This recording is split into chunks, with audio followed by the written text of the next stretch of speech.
Hey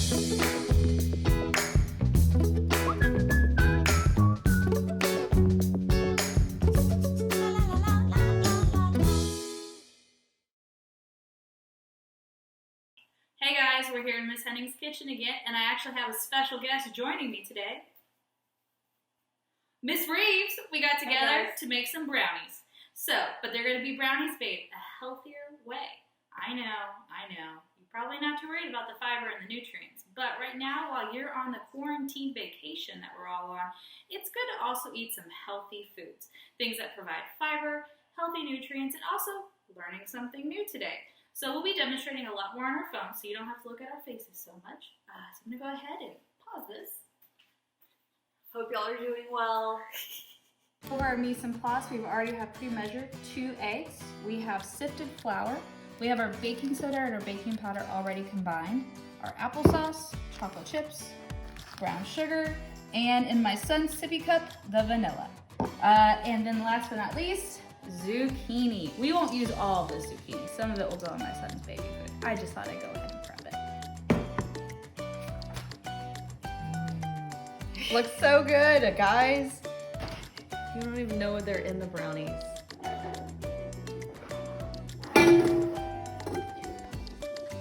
Here, we're gonna be yours. Yep. First, we're gonna mix the eggs, sugar, applesauce, and vanilla.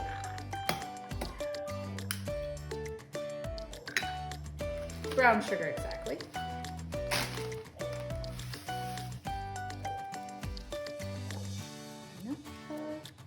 And if you look, I'm also making sure I'm practicing using the trash bowl. Keep everything nice and neat. Go ahead and dump this all into my cake mixture.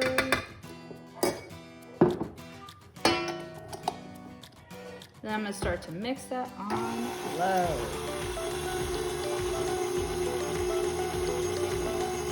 While we're creaming the fats, I'm just gonna scrape a little bit out of here.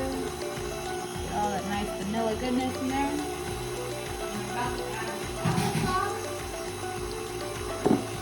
So again, we have the eggs, sugar, vanilla, and applesauce.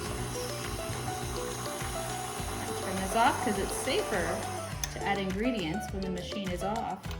All right, so while this is mixing, I'm going to turn it off so you guys can hear me. We're going to melt the 1 cup of the 1 3/4 chocolate chips, and we're going to melt it into the egg mixture. We're going to take the semi-sweet chocolate chips and put it in a microwave safe container. Now remember guys, you're not making chocolate soup. You are going to melt the chocolate. So you're going to want to do it for short time periods, and then you want to stir it in between to disperse that heat. Because again, some of you remember you burned chocolate in my classroom before, so you don't want to do it again. So I'm going to set it for 20 to begin with because it's a regular microwave.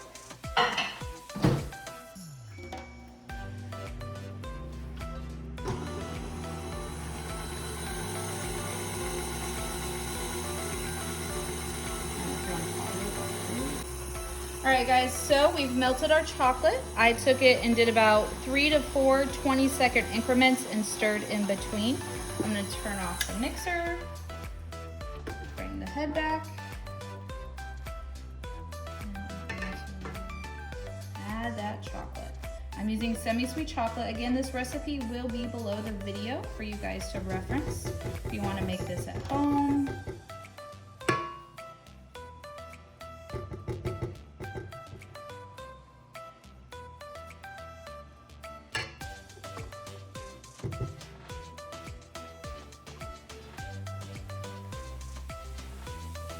This chocolate smells wonderful. For all you that miss eating our chocolate chips out of the pantry, this will be a good time to look back on all day. It does smell really good.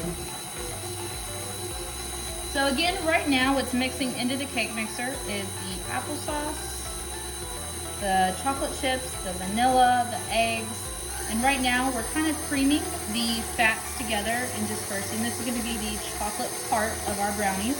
Traditionally, some people use cocoa powder. We're using semi-sweet.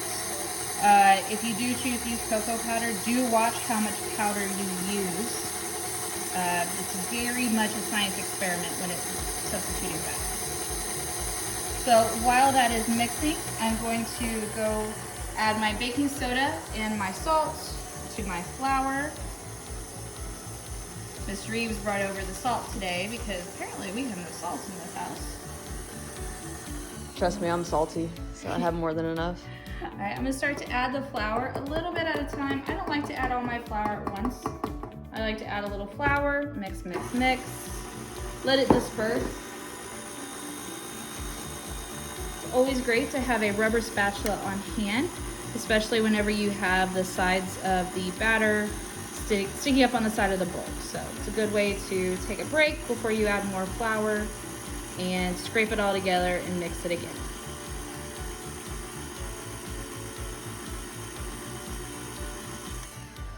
Take a pause.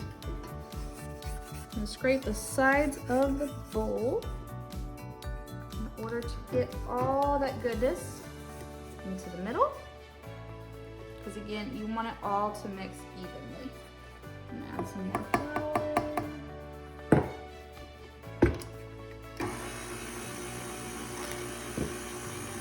Basically, you'll repeat this process until all that flour and the dry ingredients are gone.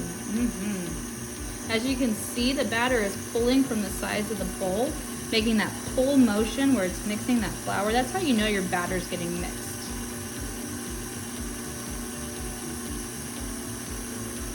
Let me know when you're ready.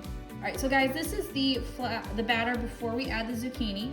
So again, we have everything added from our recipe, just not the zucchini. So I will add the zucchini. I'm using a dry measuring cup to measure, and it calls for 2 cups of shredded zucchini. So I put this in my food processor, but you can also shred your zucchini with a cheese grater, is just as good. So we're gonna start to add our zucchini.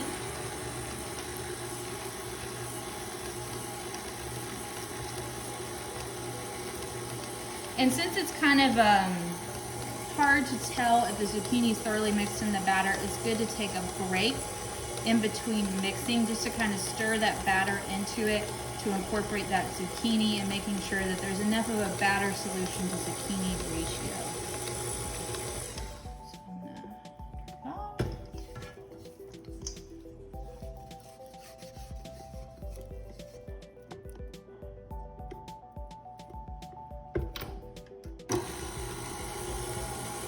It smells very sweet.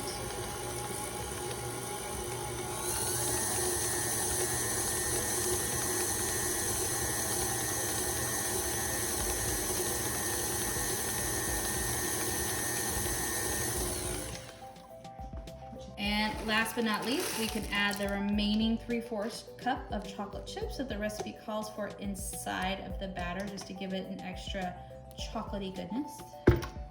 Because you can't go wrong with more chocolate. Now again, I have the chocolate chips in here, but I have the cake mixer on a low speed. So remember guys, if you're gonna add the chocolate chips to the cake mixer, make sure it's on a low speed. Don't put it on high because they'll be flying out like missiles.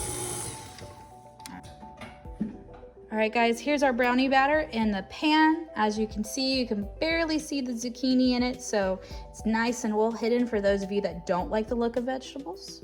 Especially if you have maybe a little brother or sister and they're not in the mood to eat vegetables, maybe it's a great way to sneak a veggie into your dessert.